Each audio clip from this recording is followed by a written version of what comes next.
設計師張棠懷着和社區一起探索可能性的心情，和他的團隊一屆開始了在玉林的嘗試。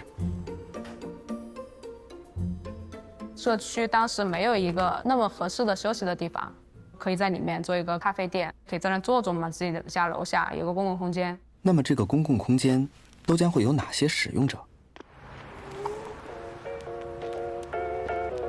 玉林這個片區，它其實是一個很大的一個區域，在80、90年代，它是一片田地，一些大學、國企單位建了一些辦公樓和宿舍。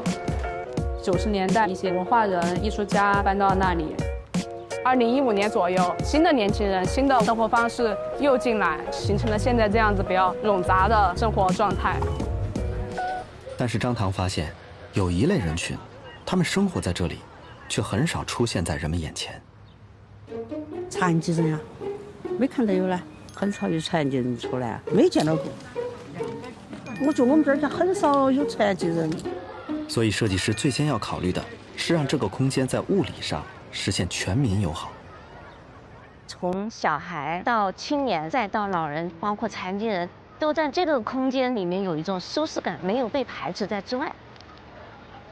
入口這裡有一個寬2米的一個坡道，它的坡度是1:12，上去了以後有個平台，輪椅可以有360度旋轉。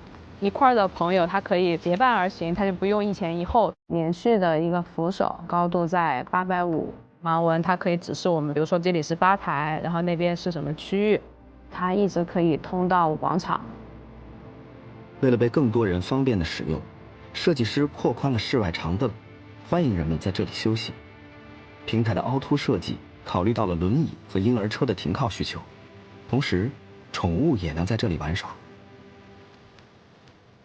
在建築的呈現上，張棠希望人們在每一處細節中都能感受到美好。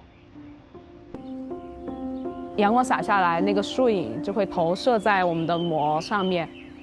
到晚上，燈光一亮起來，它就像一個小小的螢火蟲一樣，可以想到回到自己家的路上會有一個暖的小房子在等着自己。